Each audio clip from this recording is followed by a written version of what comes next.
Kg ఒకటి అయోధ్యలో జరిగినటువంటి అవినీతి మీద శీర్షికలు అన్ని పేపర్లలో గత బహుశా నెల రోజుల నుంచి నడుస్తున్నది. కానీ ఇప్పటి వరకు ఒక ప్రధానమంత్రి కానీ అమిత్ షా కానీ కేవలం సిట్ ఎంక్వైరీ చేస్తున్నది. సిట్లో అన్ని తెలుస్తున్నాయి.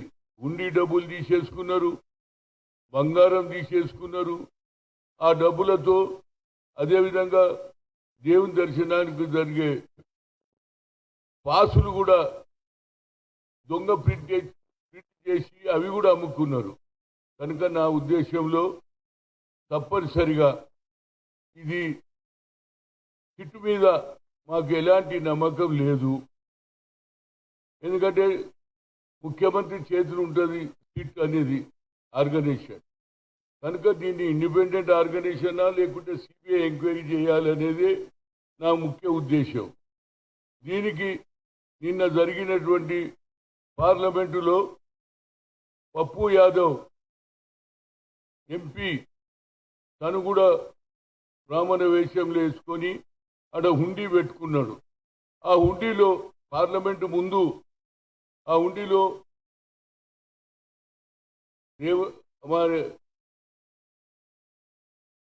రాహుల్ గాంధీ గారు, అదేవిధంగా మల్లికార్జున్ ఖర్గే గారు, పార్లమెంట్ సభ్యులు అందరూ కూడా డబ్బులు వేయడం జరిగింది. ఆ తర్వాత డబ్బులు ఎత్తుకొని గుండి ఎత్తుకొని పారిపోతుంటే ఆయనను కూడా పట్టుకోవడం జరిగింది. ఎందుకు ఈ సన్నివేశం చేసిండ్రంటే దేశ ప్రజలకు తెలియాలి. ఏది పార్లమెంట్లో ఏది జరిగిన ప్రతి ఒక్కడు కూడా తెలుసుకుంటాడు. కాబట్టి ఈ సన్నివేశం చేస్తే ఓం బిర్లా గారు స్పీకర్ గారు ఏంది ఇది, ఈ విధంగా పార్లమెంట్లో చేయొచ్చు అంటున్నారు. అయ్యా, పార్లమెంట్లో చాలా జరుగుతున్నాయండి. మంచి ఇష్యూస్ మీరు టేకప్ చేస్తలేరు. నిన్నటి వరకు అయోధ్యలోనే రాముడు ఉన్నాడని కొన్ని సంవత్సరాలు మీరు కొట్లాడిండ్రు. ఆనాడు ముస్లిం పరిపాలనలో ఆడ గుడి ఉండే, ఆ గుడిని కూలగొట్టి బాబరీ మస్జిద్ కట్టించిన నినాదం కోర్టులో ఎన్నో రోజులు జరిగింది. తర్వాత జ్యుడిషియరీ ఒక నిర్ణయం తీసుకున్నది. అక్కడ అయోధ్య గుడి కట్టియొచ్చు, బాబరీ మస్జిద్ పక్కకు సెపరేట్ ప్లేసులు ఇచ్చిండ్రు.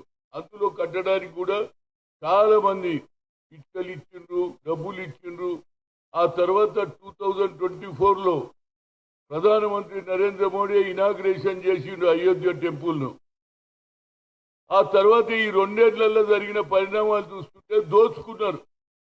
అదే తిరుపతిలో హుండీ డబ్బులు ప్రతిదీ లెక్క అవుతుంది. ఇవాళ వేసిన డబ్బు తెల్లారి లెక్క చేసి 4,70,00,000 అంటారు.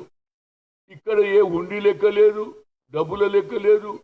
ఎవరైతే భక్తులు డబ్బులు చెల్లిస్తే వాల్మీకి రామాయణం రాసినటువంటి ఏది గోల్డెన్ ఉంటుంది కూడా దాన్ని కూడా కనిపిస్తలేదు. అదే భక్తరామదాసు భద్రాచలంలో ఆ రోజులలో రెవెన్యూ ఆఫీసర్గా ఉండి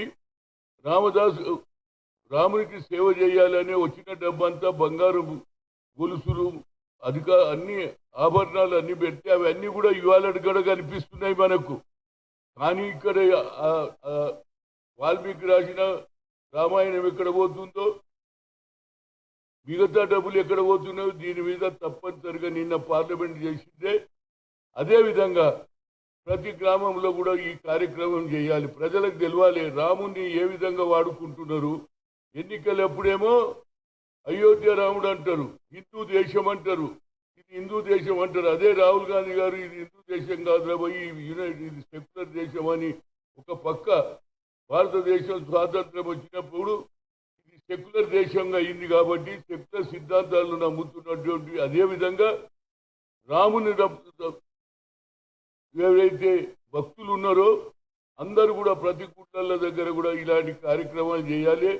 అదేవిధంగా నిన్న చేసినటువంటి సన్నివేశం చాలా మందికి తెలిసింది. నిన్నటి వరకు ఎన్ని చెప్పినా అది ఉత్తరప్రదేశ్లో ముఖ్యమంత్రి చేతుల్లోనే ఉంటుంది సిట్ అనేది. ఆయన ఏదన్నా మాయమాయలు చేసేసి ప్రజలు అదే తిరుపతి డబ్బు ప్రతి పైసా కూడా లెక్క ఉంటుంది. ఆ వచ్చిన డబ్బులతోటి హాస్పిటల్ కట్టిస్తారు, ఆ వచ్చిన డబ్బులతోటి స్కూళ్ళు కట్టిస్తారు, డెవలప్మెంట్ చేస్తున్నారు అడుగులు. కనుక దాని మీద నిన్న చూసిన తర్వాత ఇవాళ కూడా మేము ఒక కార్యక్రమం చేస్తున్నాం. తప్పనిసరిగా అదే విధంగా ఉండి పెట్టి ఉండిని ఎత్తుకపోవడం ఉండి డబ్బులు తీసేయడం కూడా ప్రచారం చేస్తే ప్రతి గ్రామంలో కూడా ఇలాంటి ఆలోచన ప్రతి ఒక్కరికి వస్తుందనేది యాజ్ ఏ హనుమంతుడుగా రాముని భక్తుడిగా నేను అందరినీ వినవిస్తున్నా. తప్పనిసరిగా ఇవాళ కొందరు మీడియా మిత్రులు రాలేదు. మళ్ళీ ఈ కార్యక్రమం 3 నుంచి 4 లోపల ఒక కార్యక్రమం చేస్తాం. దాన్ని కూడా మీరు తీసుకోవాలని మీడియా మిత్రులను కోరుతున్నా.